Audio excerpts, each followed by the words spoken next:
국회에서 열린 제77주년 재연절 경축식에서 우원식 의장은 단계적이고 연속적인 개헌으로 헌법이 한 걸음 앞으로 나아가야 한다고 강조했습니다. 구윤철 기재부 장관 후보자 인사청문회에선 농지 투기 의혹이 제기됐습니다. 김정관 산자부 장관 후보자 청문회에선 성남FC 후원에 대한 보훈 인사 논란이 불거졌습니다. 조현 외교부 장관 후보자 인사청문회에선 정책 검증이 치열했습니다. 조 후보자는 미국과의 관세 협상에서 경제와 안보를 결합한 패키지들이 좋은 전략이 될 수 있다고 밝혔습니다. 대기자의 시선으로 분석해보는 정가, 동향, 기자, 대기자. 오늘 기재부, 외교부, 산업부 장관 후보자 검증에 대한 쟁점을 짚어보고 논란이 커진 교육부 이진숙, 여가부 강선우 장관 후보자의 거취 문제는 어떤 결론이 나와야 할지 살펴봅니다.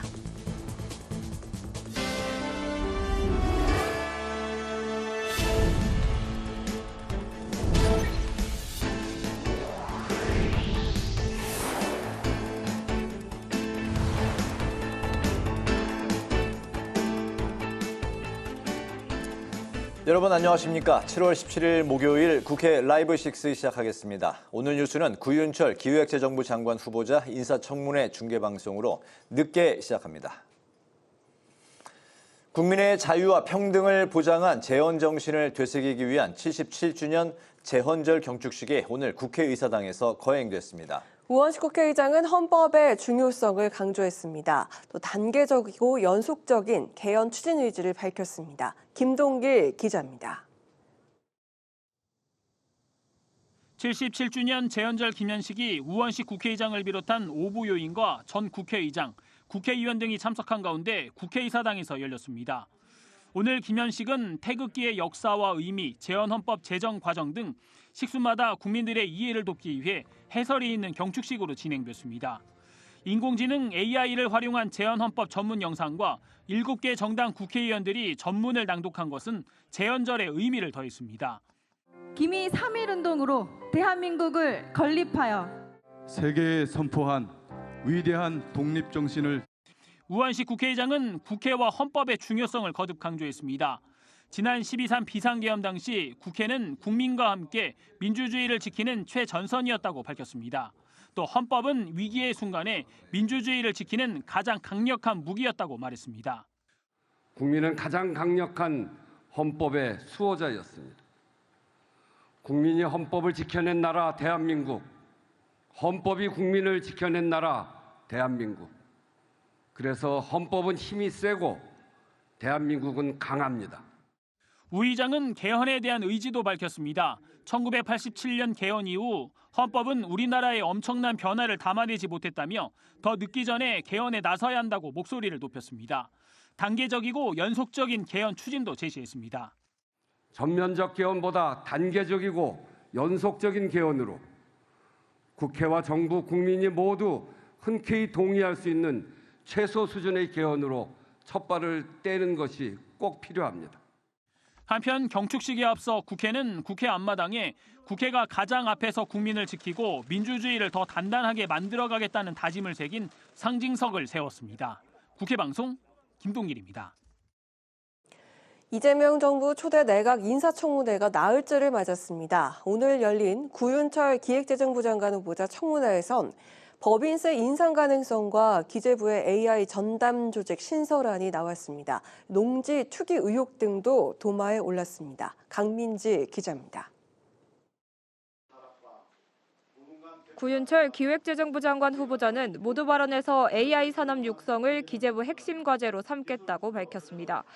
취임 후 기재부 내 AI국을 신설해 산업 대혁신을 주도하겠다는 구상으로 조선과 자동차 등 주력 산업과의 융합에 중점을 두겠다고 강조했습니다. 우리나라 최고의 전문가들을 모두 모아 초혁신 아이템 프로젝트 팀을 구성하고 재정과 세제, 인력, 규제 완화 등 유무형의 모든 자원을 아낌없이 지원해야 합니다. 이어진 질의에서 여당은 윤석열 정부의 법인세 인하 정책 철회를 요구했습니다. 고용과 투자가 늘기는커녕 세수만 줄었다며 세율을 정상화해야 한다고 지적했습니다. 감세 정책은 세수가 늘어난 것도 아니고 경제를 활성화시킨 것도 아니었다. 그렇다면 그 감세 정책에 대한 비판 속에서 감세 정책을 원상회 복해야 되는 거 아닌가요? 구 후보자도 법인 세수가 최근 2년 새 큰 폭으로 감소했다며 과세 확충을 위한 법인세 인상 가능성을 시사했습니다. 일단 제가 되면은 한번 어떻게 감세 정책의 효과나 이런 걸 좀 점검을 해가지고 좀 종합적으로 검토하도록 하겠습니다. 여당은 금투세 폐지에 따라 증권거래세도 원상 회복해야 한다고 지적했고 구 후보자는 적극 검토하겠다고 말했습니다. 야당은 배우자의 농지 투기 의혹을 겨냥했습니다. 기업도시 유치가 추진되던 무안에 거주지 여부 관한 논을 매입한 점을 문제 삼고 내부 정보 이용 가능성도 제기했습니다. 전형적인 기획 부동산 형태의 거래입니다. 그 당시에 근데 그 무안군 일대에 기업도시 유치에 열풍이 불었어요. 이 부분에 대한 정보를 알고 샀을 가능성이 높다는 의심을 받을 수밖에 없어요. 구 후보자는 영농 체험의 목적이었고 투기 의도는 전혀 없었다고 해명했습니다. 오히려 손해를 보고 땅을 팔았다며 억울함을 호소했습니다. 3천만 원 투자해가 5사람이 하는데 도시에서 자랐기 때문에 집사람이 영농 체험을 하려는 순수한 목적이었고요. 이것도 또 팔 때 1,000만 원을 팔고 그것도 오래전 일입니다. 과거 방송통신대 석좌교수 재직 당시 실질적 활동 없이 급여를 받았다는 의혹에 대해선 구 후보자는 실제 강의와 연구에 참여했다고 반박했습니다. 국회 방송 강민지입니다. 조현 외교부 장관 후보자 인사청문회에서 여야는 정책 역량 검증에 주력했습니다. 여야 의원들은 미국과의 관세 협상 전략, 이 대통령의 중국 전승절 행사 참석 여부, 그리고 전시작전 통제권 환수 등에 대해 집중적으로 질의했습니다. 오다힌 기자입니다. 조현 외교부 장관 후보자 청문회에서 여당 의원들은 미국의 관세 유예 시한 전까지 협상을 마무리할 수 있냐고 물었습니다. 조 후보자는 성과를 낼 수 있다며 자신감을 드러냈습니다. 관세를 이제 8월 1일, 불과 2주도 안 남았습니다. 이 협상이 제대로 좀 이 짧은 기간에 가능하다고 보시는지. 짧은 그 기간이지만 위기를 기회로 만들 수 있고 미국과 한국이 함께 윈윈의 방안을 만들어낼 수 있을 것으로 믿습니다. 조 후보자는 또 관세 협상에서 경제와 안보를 결합한 이른바 패키지 딜이 좋은 전략이 될 수 있다고 말했습니다. 국민의힘 의원들은 한미 동맹을 고려할 때 이 대통령이 중국 전승절 행사에 참석하는 것이 적절한지 물었습니다. 만약에 우리 대통령이 참석한다면 대한민국 침략 기념식에 참석하는 것과 저는 같은 의미를 가진다. 그래서 대단히 부적절하다. 이런 말씀 드리고 싶은데 동의하시는지요? 지금 의원님 말씀하신 그런 측면에 충분히 고려해서 참석 여부를 결정하게 될 것이라고 생각합니다. 특히 한미 정상회담 개최 전에 이 대통령이 전승절에 참석할 가능성이 있냐는 질의에 조 후보자는 그런 일이 없을 거라고 답했습니다. 여야는 전시작전 통제권 환수 문제에 대해서도 조 후보자의 생각을 물었습니다. 조 후보자는 우리 군의 역량과 국제 정세 등을 종합적으로 고려해 전작권 환수 시기를 결정할 것이고 국방부와도 긴밀히 협의하겠다고 밝혔습니다. 국회 방송 오다인입니다.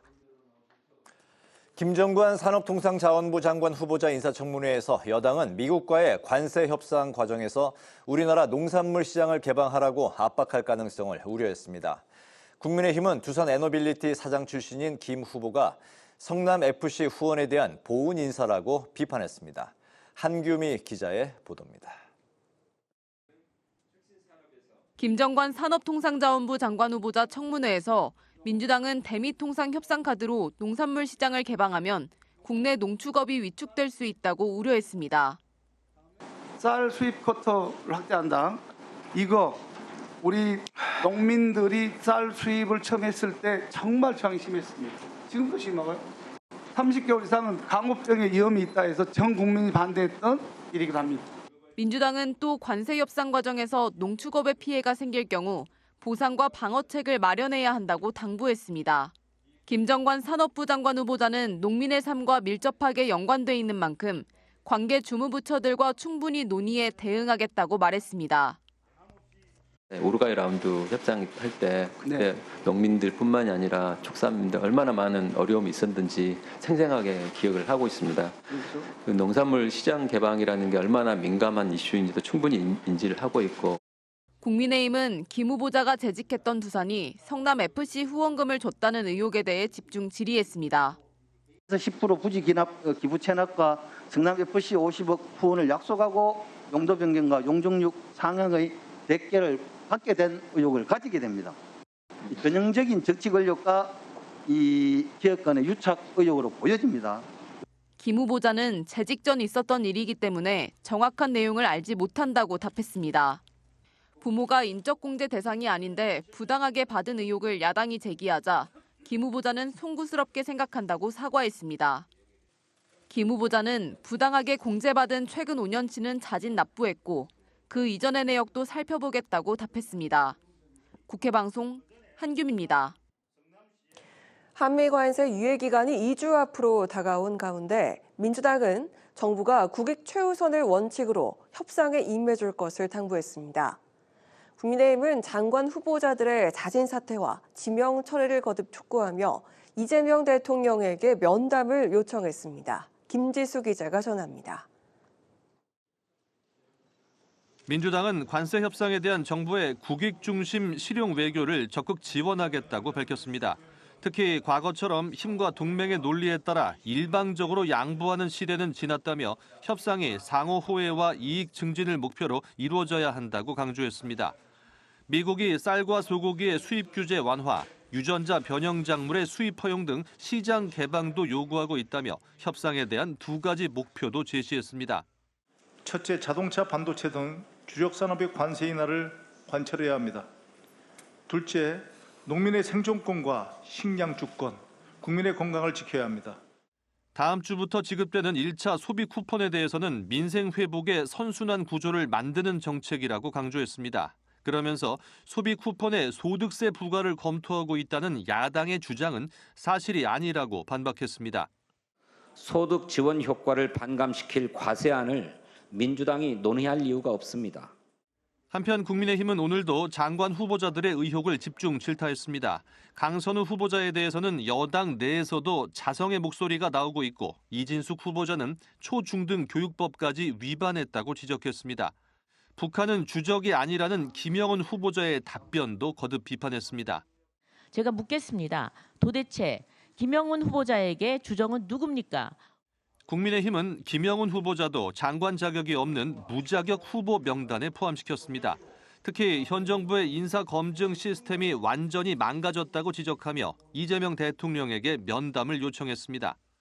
대통령실에서는 제1야당의 당수가 제안하는 대통령 면담에 대해서 즉각 대답을 주시기 바랍니다.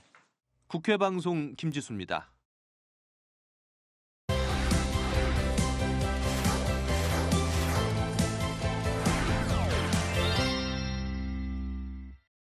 이슈픽 천지원 개건 기자와 함께 개헌 문제부터 또 오늘 이어진 인사청문회까지 이야기를 나눠보도록 하겠습니다. 청 기자 안녕하세요. 안녕하세요. 네, 오늘 국회에서 77주년 재헌절 경축식이 열렸습니다. 대한민국 헌법 공포를 기념하는 국경일이다 보니까 개헌에 대한 이야기를 또 빼놓을 수가 없는 그런 날이죠. 우 의장도 더 늦기 전에 시작을 해야 한다 이렇게 또 강조를 했더라고요. 네, 우원식 국회의장은 수개월간 자문위원회를 운영하면서 이 개헌 논의를 뒷받침할 준비를 했다면서 이 의지를 드러냈는데요. 발언 먼저 들어보시겠습니다. 국회와 정부, 국민이 함께 만드는 헌법을 목표로 개헌 시기와 방식, 절차를 검토하겠습니다. 헌법의 물꼬를 트는 것이 가장 중요한 만큼 헌법 개정안은 우선 합의 가능한 것까지만 담는다는 목표를 분명히 할 필요가 있습니다. 우 의장은 국회와 정부, 국민이 동의하는 최소 수준의 개헌이 필요하다고 강조했습니다. 이 재헌헌법 이후 9번의 개헌이 있었죠. 우 의장은 30년 넘게 개헌에 대한 논의만 무성하고 실패에 그쳐 전면적이고 포괄적인 개헌 추진 방식이 이어졌다고 설명했습니다. 하지만 한 번의 개헌으로는 완성될 수 없다면서 우 의장은 변화하는 시대적 과제와 국민 요구를 담아내 헌법을 끊임없이 발전시켜야 한다고 말했습니다. 우 의장은 올해 하반기 이 국회 헌법개정특위를 구성할 수 있다고 내다봤는데요. 개헌 시기와 방식, 절차는 여론 수렴 과정을 거치되 단 한 가지를 개정하더라도 개헌을 성사시켜야 한다고 강조했습니다. 네, 이재명 대통령의 경우에는 대선 후보 때 개헌 이야기 많이 나왔었지만 취임 이후에 처음으로 오늘 개헌 이야기가 또 언급이 됐습니다. 국민의 대표인 국회가 나서달라 이렇게 이야기를 했죠. 네, 그렇습니다. 이 대통령 SNS를 통해서 이 헌법도 달라진 현실에 맞춰 정비할 때가 됐다고 말했습니다. 이 개헌 논의 과정에 국민 뜻이 반영돼야 한다는 이 방향성, 우 의장과 마찬가지로 이 대통령도 강조한 부분입니다. 이 대통령은 국회가 국민 중심 개헌의 이 대장정에 힘있게 나서달라면서 이 대통령으로서도 함께 노력하겠다고 말했습니다. 이 대통령은 대선 당시 5.18 민주화운동 헌법전문수록 비상계엄 시 국회 통제 강화, 감사원 국회 소속 이관 등의 헌법 개정을 공약한 바 있습니다. 이 대통령 직속 기구인 국정기획위원회도 이르면 내년 6월 시행되는 지방선거에서 이 개헌 국민투표를 하는 방안 등을 포함한 이 개헌 의제를 대통령실에 전달했다고 하는데요. 이 국회 특위 구성을 시작으로 개헌을 통해 제7공화국의 문을 열 수 있을지 지켜봐야겠습니다. 네, 요즘 그리고 인사청문회가 줄줄이 이어지고 있는데 오늘 국회에서 열린 외교부와 산업통상자원부 그리고 기획재정부 장관 후보자 인사청문회에선 한미 관세 협상 이게 쟁점이 됐던 것 같습니다. 새 정부 이 관세 대응책이 나왔습니까? 이 협상이 지금 진행 중이기 때문에 이 구체적인 대응책을 밝히기보다는 2주 안에 협상 타결이 가능하다, 이 국익을 우선하겠다는 등의 장관 후보자들 답변이 나왔습니다. 이 도널드 트럼프 미국 대통령이 다음 달 1일부터 한국산 전 품목에 대해 25% 상호 관세를 부과하겠다고 예고하면서 이 협상 시한이 8월 1일로 정해진 건데요. 이 최근 통상당국에서 쌀과 소고기 등 이 농축산물 수입 요건 완화 등이 협상 카드로 활용될 수 있다, 이런 가능성을 내비쳤거든요. 이 민주당 농해송이 의원들을 비롯해 여당에선 일제히 우려를 표하고 있습니다. 김정관 산자부 장관 후보자는 얼마나 민감한 이슈인지 충분히 인지하고 있다면서도 지금은 모든 가능성이 열려 있는 엄중한 시기라고 답했습니다. 김 후보자는 국민의힘 의원의 이 조선업협력을 대미협상 지렛대로 활용하라는 이 조언에 전적으로 동의한다면서 이 협업한다면 좋은 결과가 있을 거라고 말했습니다. 이 미국은 현재 세계 여러 나라와 동시에 관세 협상을 진행 중이고 우리나라는 또 트럼프 대통령의 돌발 변수까지 고려해야 하는 상황인데요. 이 여당에서 트럼프 대통령이 한국은 미국산 물건에 관세를 4배 이상 물리고 있다, 또 한국은 방위비 분담을 전혀 안 한다, 이런 발언을 하는 등 사실관계를 잘못 파악하고 있다고 지적을 하자 구윤철 기재부 장관 후보자는 이 사실관계를 명확히 해서 대응하겠다고 답했습니다. 이 구 후보자는 또 관계부처와 함께 대미 관세 협상과 관세 피해 기업 지원에도 전력을 다하겠다고 밝혔습니다. 네, 이 협상 시한이 8월 1일로 정해졌다 보니까 2주 정도밖에 남지 않은 그런 상황으로 지금 이 관세 협상이 참 쉽지 않아 보입니다. 근데 조현 외교부 장관 후보자는 만약 내가 취임을 한다면 바로 다음 주에 미국으로 건너가서 협상 타결을 위해서 노력하겠다, 이렇게 밝혔잖아요. 네, 조현 외교부 장관 후보자는 8월 1일 이 유예 시한 전에 협상 타결이 가능할 걸로 내다봤는데요. 네. 이 조 후보자는 예단하기는 어렵지만 정부가 총력을 다하고 있고 이 한국이 중요한 동맹국이자 통상 상대국이기 때문에 우선순위를 둬서 협상할 거라고 봤습니다. 다만 민주당에선 미국의 동아시아 첫 번째 동맹국가일 수 있는 일본도 25% 관세를 유지하고 있고 오히려 중국은 54%에서 30%대로 낮춘 결과가 있다면서 동맹국을 이유로 낙관해선 안 된다고 지적했습니다. 결국 관세 협상에서 성과를 낸 중국의 희토류 같은 이 협상 카드가 있어야 한다고 지적한 건데요. 이 조 후보자 통상과 투자, 안보를 아우르는 패키지 협상에 대해선 좋은 협상 전략 중 하나가 될 수 있다고 말했는데요. 이 농축산물 분야 등에 대한 배려는 충분히 검토돼야 하지만 전 세계적인 추세가 경제와 안보를 함께 만들어 나가는 상황이 됐기 때문에 이 패키지 협상에 대해서 검토할 필요가 있다고 답했습니다. 이 조 후보자는 미국에 받아낼 건 받아내는 등의 전략적 대응이 가장 중요하다고 꼽았습니다. 이 관세 서한을 통해 시한이 정해지고 이 시한이 한 차례 조정되는 등의 상황에 대해선 이 조 후보자는 전통적인 협상 방식을 뛰어넘는 거라고 진단했는데요. 하지만 엄연한 현실인 만큼 다른 나라들의 대응과 이 미국 정부 동향 등을 살펴 협상을 해나가겠다고 밝혔습니다. 2주 뒤에 한국과 미국이 윈윈할 수 있을지 관심이 모아집니다. 네, 좋은 협상 결과가 나왔으면 좋겠다라는 그런 생각이 듭니다. 오늘 시픽은 여기까지 들어보도록 하겠습니다. 고맙습니다.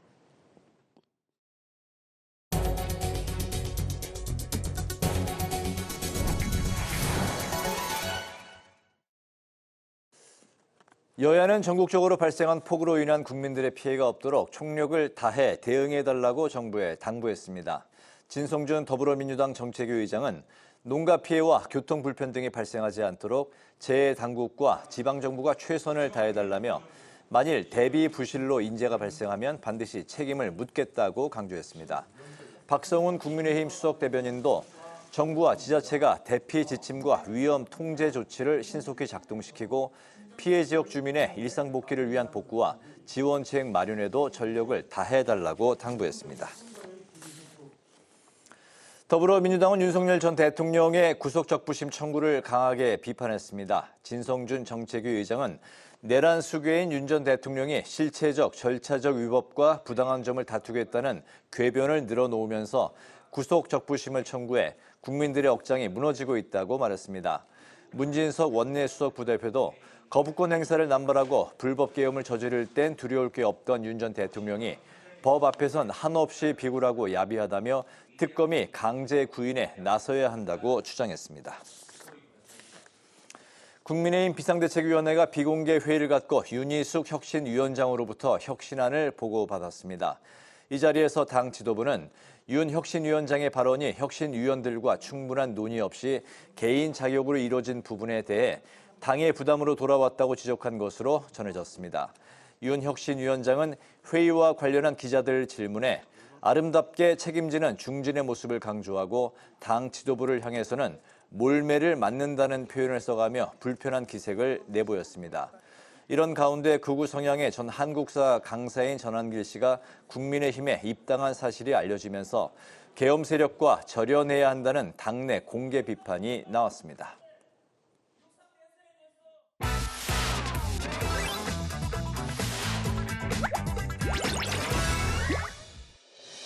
7월 17일 강아랑이 전해주는 정치권의 뜨거운 말말말 강아랑의 정치랑입니다. 오늘 첫 번째 주제는 공휴일 재지정입니다.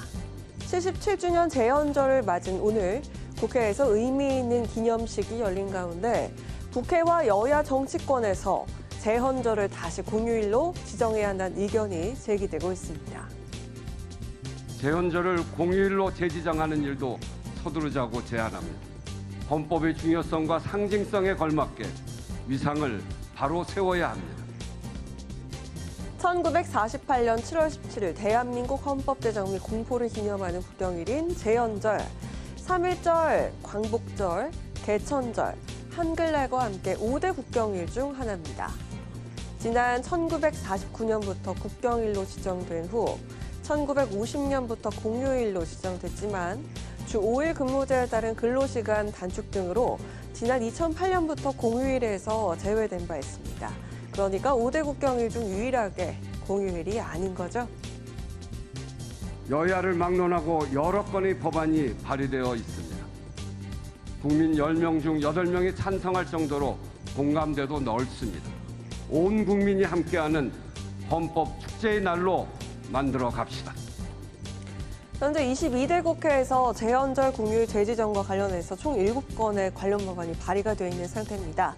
곽상원 민주당 의원과 강대식 국민의힘 의원이 최근 공휴일에 관한 법률 일부 개정안을 대표 발의했습니다.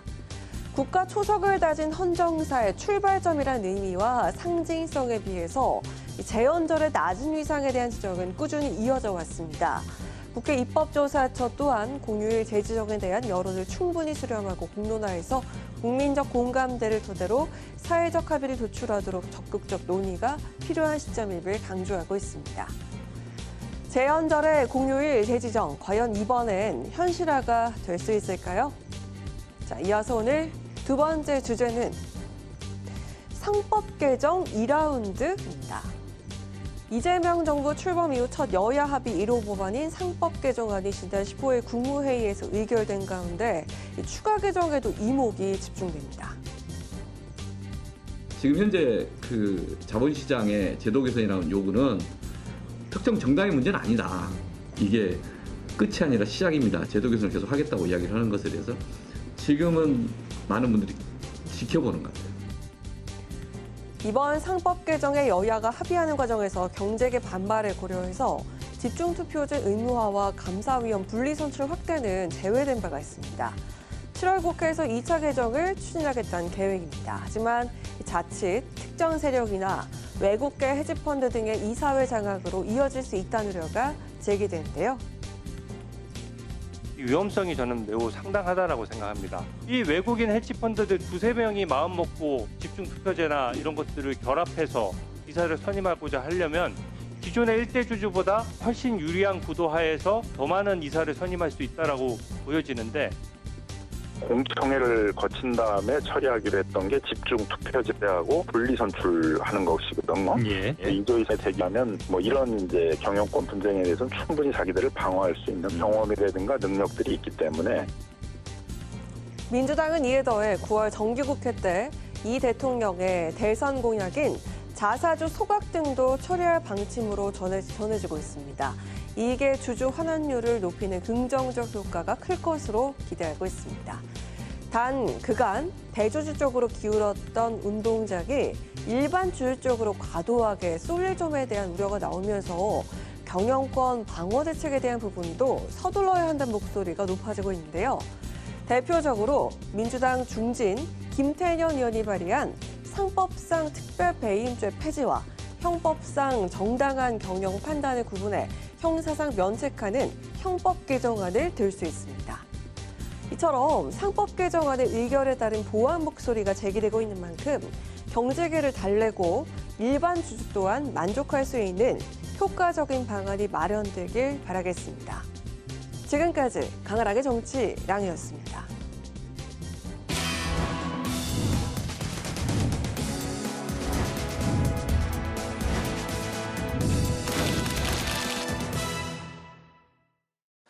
네, 정치권 동향을 대기자의 시선으로 짚어보는 기자 대기자 시간입니다. 오늘도 성한용 한겨레 신문 선임 기자, 최병묵 전 TV조선 해설위원 두 분과 함께합니다. 어서 오십시오. 네, 안녕하세요.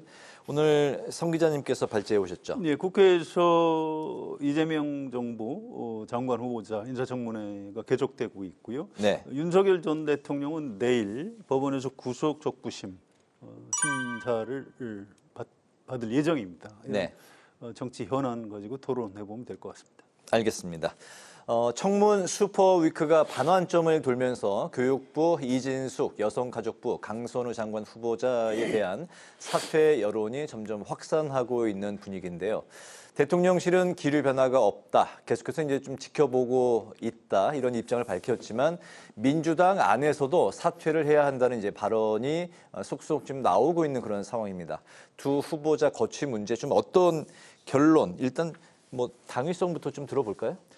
아니 당위적으로 얘기하면요. 네. 흔히 이제 그 청문회에서 여야가 공방을 벌입니다. 그러면 이제 여당은 당연히 방어에 나설 것이고, 예. 그리고 야당은 공격을 하는데 여하튼 그 중간에 있는 중도에 있는 사람들이 자 누구 말이 더 옳은가 하는 걸 놓고 판단을 하게 되는 거잖아요. 네. 근데 특히 이 두 사람의 경우에는 바로 친여 시민단체나 아니면 친여 의원들 사이에서도 도저히 안 되겠다.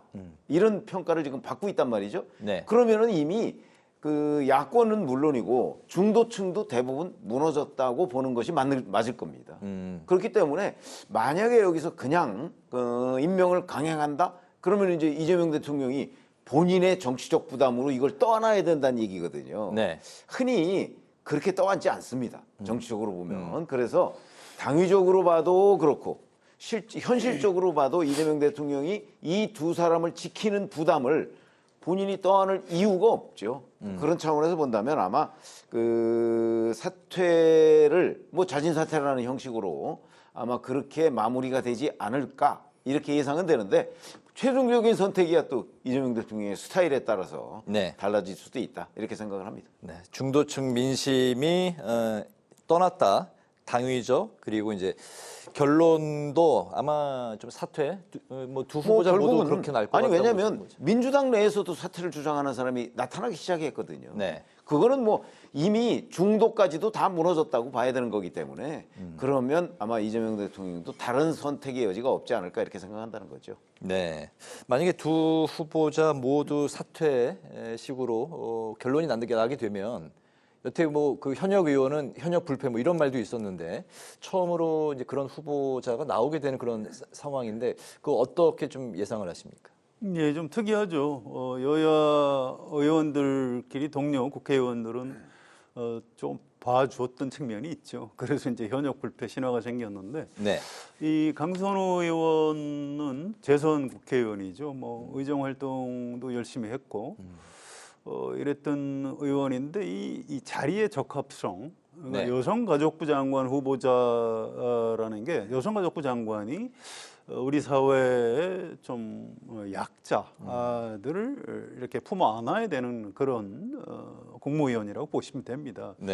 그런데 이제 그 갑질 논란에 휩싸이기 때문에 다른 장관 후보자라면 뭐 혹시 그냥 안고 갈 수도 있겠지만 이건 좀 어렵게 된 것 아니냐 이런 생각이 들고요. 교육부 장관 후보자도 마찬가지입니다. 뭐 논문 표절, 박사학위, 석사학위 뭐 아니면 평소에 연구 논문 쓰는 분들 중에 검색하면 표절률이 꽤 높게 나오는 경우가 많은데 다른 장관 후보자는 괜찮은데 교육부 장관 후보자는 안 되는 거죠. 그래서 두 후보자 다 좀 어렵다 이렇게 얘기를 하고요. 대통령실하고 민주당 여기 이제 기자들이 취재를 해보면 기류 변화가 확실히 있습니다. 그래서 내일 행정안전부 장관 후보자 또 보건복지부 장관 후보자 인사청문회가 예정돼 있죠. 내일 그 청문회가 마무리되는 시점. 그러니까 금요일 저녁 또는 뭐 늦어도 토요일, 아무리 늦어도 뭐 일요일 그 정도까지는 뭐 일단 좀 매듭을 짓고 가지 않을까 이렇게 예측이 됩니다. 이진수 후보자 같은 경우는 이제 이공계 그 학위 논문에 대한 좀 일반인들의 좀 이해도가 뭐 그 높지 않는 것 같다. 다른 문과대고 학위하고는 좀 논문을 좀 다른 각도로 좀 봐야 되는데 뭐 이런 좀 억울함을 호소했는데 어떻게? 그래서 본인 말씀은 그런데 이공계 출신 다른 교수님들한테 물어봐도 아니 그건 곤란하다.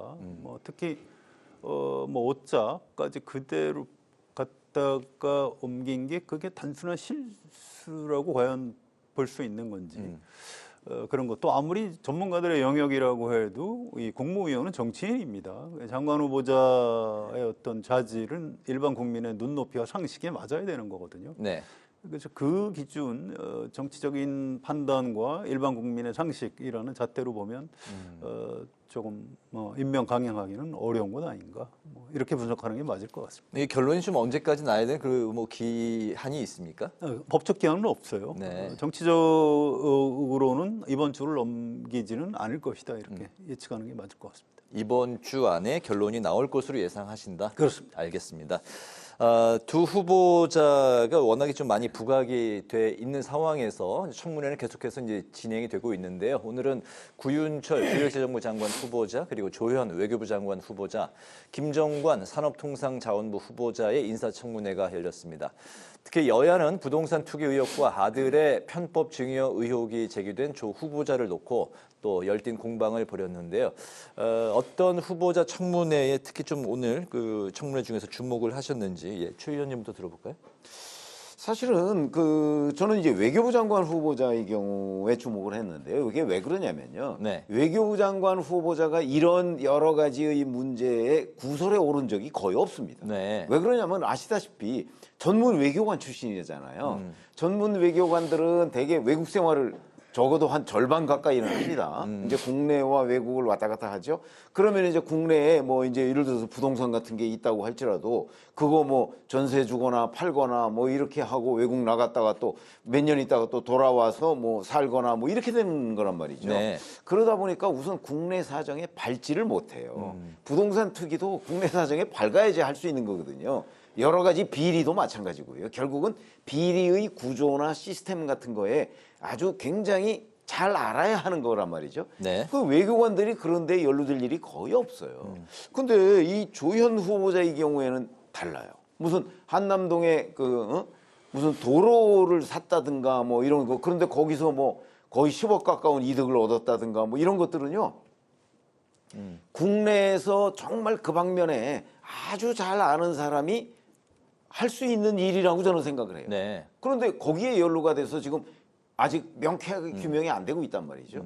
그런 점에서 본다면 참 특이한 그 어떤 경력의 소유자다.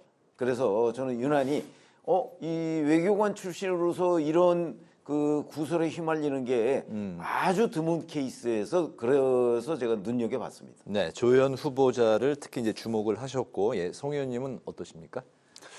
글쎄 이제 이게 좀 상대적이에요. 아까 얘기했던 이진숙 교육부 장관 후보자나 강선우 여성가족부 장관 후보자 이런 사안이 없었다면 네. 좀 주목을 받을 수 있겠습니다. 그런데 모든 국민의 시선이 이제 이진숙, 강선우 후보자한테 가는 바람에 이제 조현 후보자 이런 포함해서 다른 장관 후보자들은 좀 이렇게 피해가는. 네.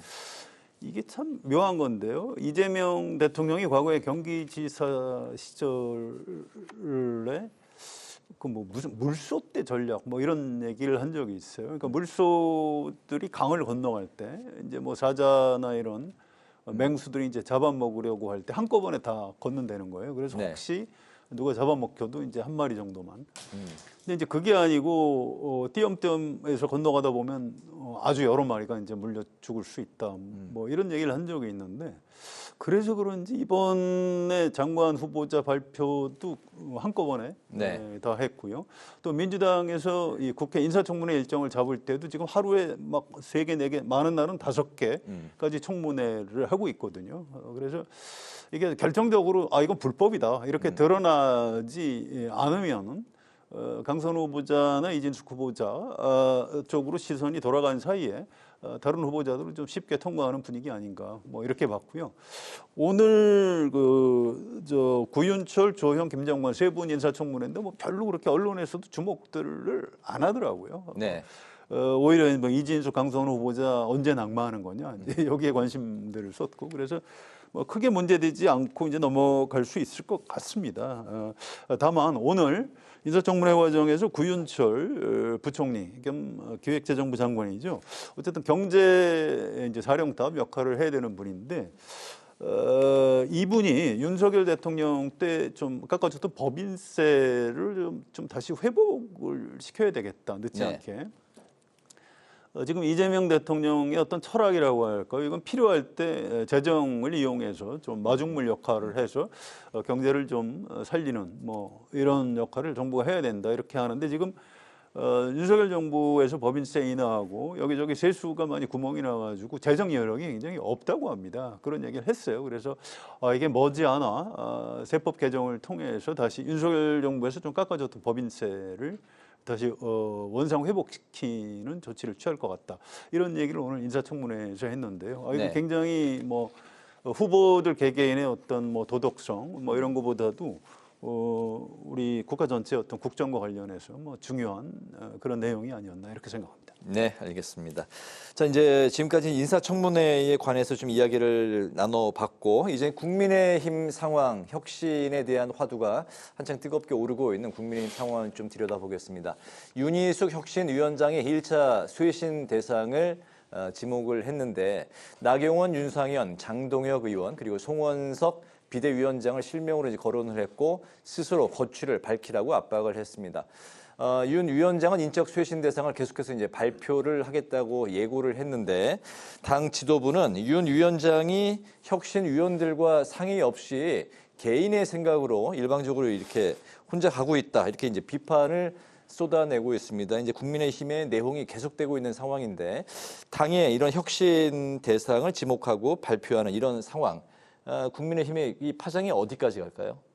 국민의힘이 이제 혁신을 해야 된다는 필요성, 당위성 뭐 이거야 뭐 누군들 부인하겠습니까? 네. 그렇죠. 그러나 혁신하는 과정에 어떤 민주성 같은 것도 저는 있어야 된다고 생각을 하거든요. 네. 예를 들어서 자 지금 스스로 거취를 표명하라고 하는데 결국은 이제 뭐 과거에 차떼기 정당 시절에 뭐 37명 불출마 뭐 이런 얘기를 하잖아요. 예. 그럼 이제 총선 불출마 이런 식으로 인적 청산을 하겠다는 건데 지금 총선이 1년 정도밖에 안 지났어요.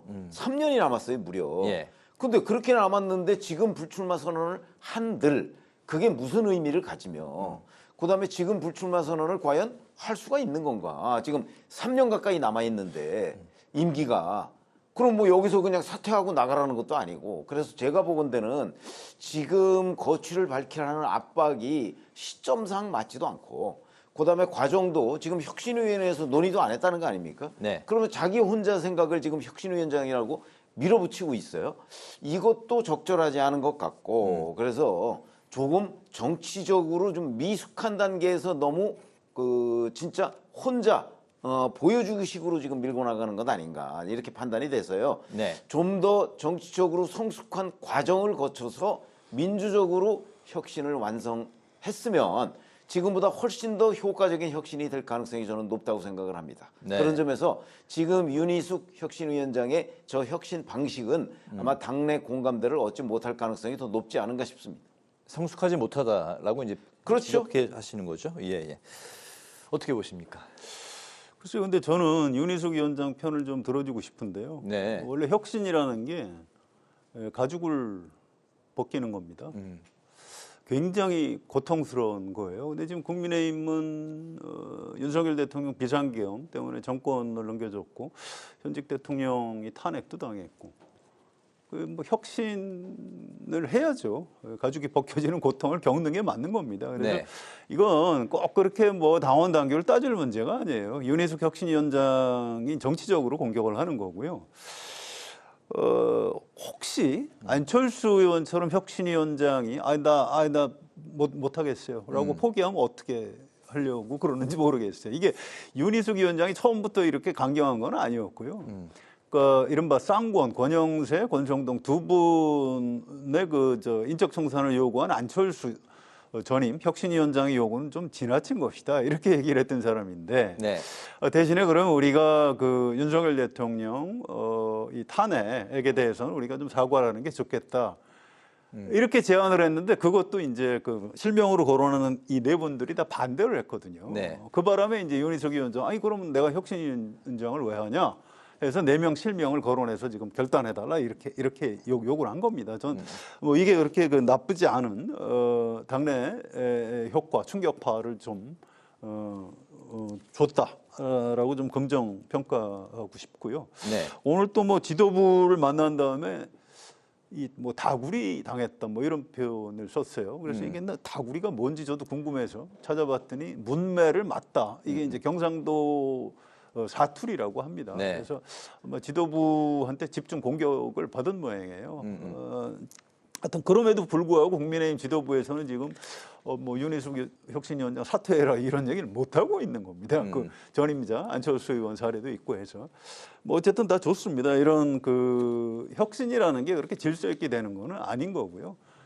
좀 더 고통과 뭐 이런 걸 겪어가면서 네. 국민의힘이 좀 거듭나는 모습을 보여줬으면 좋겠다 이런 생각입니다. 알겠습니다. 이제 민주당으로 넘어가 보면 어제 당대표 선거 첫 번째 TV 토론회를 열었습니다. 정청래, 박찬대 후보는 명심 경쟁을 치열하게 이제 벌이고 있는데 야당과의 협치 필요성과 방식에 대해서는 서로 이제 의견 차이를 드러내기도 했습니다. 누가 과연 이재명 정부의 첫 번째 여당, 집권 여당 대표가 될 수 있을지 이 부분은 송 의원님부터 말씀하실까요? 예, 이게 이제 이번 주말부터 아마 투표가 시작되는 것 같습니다. 네. 8월 2일에 선출이죠? 네, 선출은 8월 2일 네. 최종 결과가 나오는데 이게 권리당원들이 한 55% 정도 지분이 있기 때문에 권리당원들의 뜻이 중요합니다. 네. 그래서 국회의원들은 박찬대 의원을 지지하는 사람이 좀 많아요.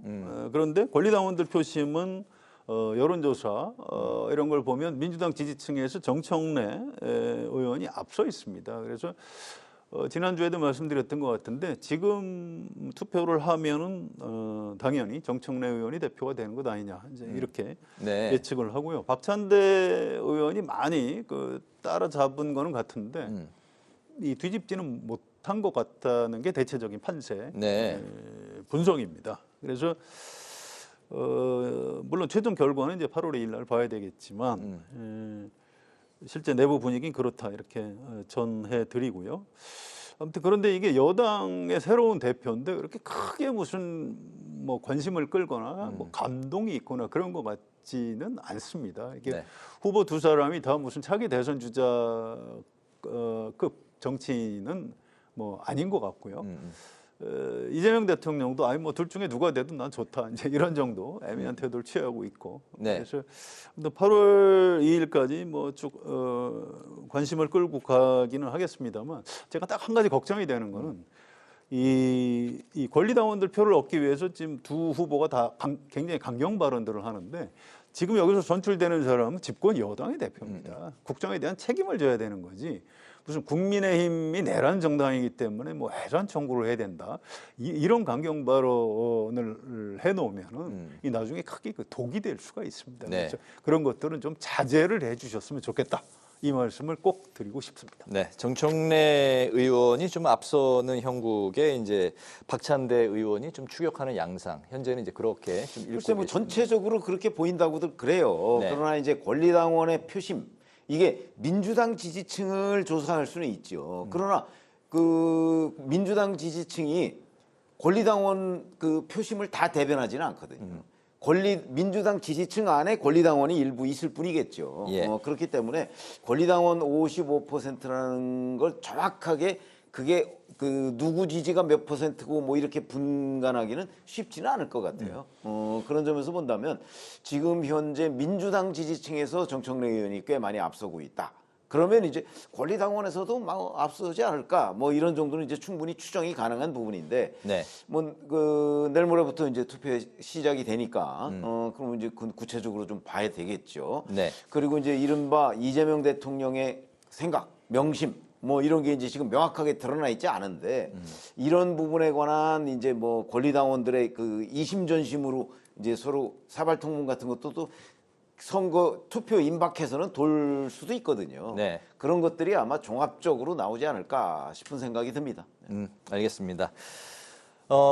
마지막 이슈는 윤 전 대통령에 대한 이슈인데요. 그 재구속 이후에 특검 조사에 응하지 않고 있던 윤석열 전 대통령이 구속 적부심을 청구했습니다. 구속이 실체적, 절차적으로 위법하고 부당하다면서 이제 법적 대응에 나선 건데 특검팀 조사는 내일 법원 신문이 결론이 날 때까지 일단 중단이 되게 됩니다. 법원이 최종점 어떤 이 부분에 대해서 어떤 판단을 내리게 될까요? 그래서 뭐 기각될 것 같은데요. 기각이요? 예, 이게 피의자의 어떤 권리이기 때문에 적부심 청구하는 것 자체를 뭐 비판할 수는 없습니다. 근데 지금 그동안에 뭐 구속됐다가 석방됐다가 또 다시 재구속되고 뭐 그랬던 과정을 생각을 하면 네. 내일 적부심에서 법원이 풀어줄 가능성은 거의 없는 것 아닌가 이렇게 예측이 됩니다. 네, 결론이 내일 정도 납니다. 내일 예 그렇습니다. 내일 밤늦게 예상으로. 늦어도 모레 새벽에는 나올 겁니다. 기각이 될 것이다. 네. 최 의원님 생각은? 그게 왜 그러냐면 이제 윤석열 전 대통령 쪽에서 이게 적부심의 논리가 있어요. 근데 그게 뭐 절차 위반 뭐 이런 얘기를 하는데 네. 지난번에 구속 취소될 때는 사실은 구속 기간 산정에 관한 명확한 그 기록들이 서로 입장이 달랐습니다. 근데 이번에는 과연 적부심을 청구할 만한 그 무슨 사유가 있는가? 그러니까 이 구속이 잘못됐다고 법원에서 판단할 만한 사유가 별로 없어 보여요. 네. 그렇기 때문에 그러면 뭐 기각이 될 가능성이 대단히 높죠. 왜냐하면 구속 적부심에서 이 구속이 부당하다고 판정이 나는 경우가 그렇게 흔치가 않습니다. 네. 그리고 객관적으로 법조인들의 의견을 들어봐도 이번 윤석열 전 대통령의 뭐 구속이 그렇게 절차를 위반한 것 했다는 그 지적도 별로 없어요. 그렇다면 뭐 이 적부심 신청 자체가 좀 무리한 그 어떤 요구 아닌가라고 판단이 된다면 그럼 지금 말씀하신 대로 기각 가능성이 아주 높다 이렇게 보시는 게 맞을 겁니다. 알겠습니다. 오늘 마무리로 두 분의 한 줄 논평 듣겠습니다. 최 의원님부터 들어볼까요? 지금 청문회 얘기를 저희가 했는데요. 청문회에서 이제 여야가 이제 주로 여당은 방어하고 야당은 공격하고 해서 이제 일반 시청자분들이 보시기에는 저게 좀 이렇게 된 것 아니야라고 판단을 하는데 근데 청문회가 끝나도요. 또 여전히 공방을 벌이고 있습니다. 그런 점에서 본다면 그래서 제가 오늘 한 줄 논평은 청문회 평가단을 만들어야 할 판으로 하겠습니다. 알겠습니다. 성 의원님? 네, 윤석열 전 대통령 얘기를 조금만 할게요. 평생 검사, 검찰총장, 지난 3년 동안 대한민국 대통령이었습니다. 누구보다도 이제 법치 이런 걸 강조했던 분인데 최근에 재판에도 안 나가고 특검이 소환에도 안 나가고 강제로 끌어내는 걸 인치라고 하는 모양인데 그것도 못 나가겠다 좀 이러고 있는데 이게 과거에 전두환, 노태우, 이명박, 박근혜 대통령도 이렇게까지 하지는 않았던 것 같아요. 그래서 참 이게 다른 나라에서 우리나라를 어떻게 볼지 참 좀 부끄럽고 창피하고 그렇습니다. 오늘 제 한 줄 논평은 대통령 했던 사람 맞나? 라고 하겠습니다. 알겠습니다. 두 분의 한 줄 논평을 들으면서 오늘 기자 대기자도 마무리하겠습니다. 지금까지 성한용 한겨레신문 선임기자, 최병묵 전 TV조선 해설위원 두 분과 함께 오늘의 전국 현안 살펴봤습니다. 말씀 잘 들었습니다. 고맙습니다. 오늘 국회 라이브 6도 여기서 마치겠습니다. 시청해 주신 여러분 고맙습니다.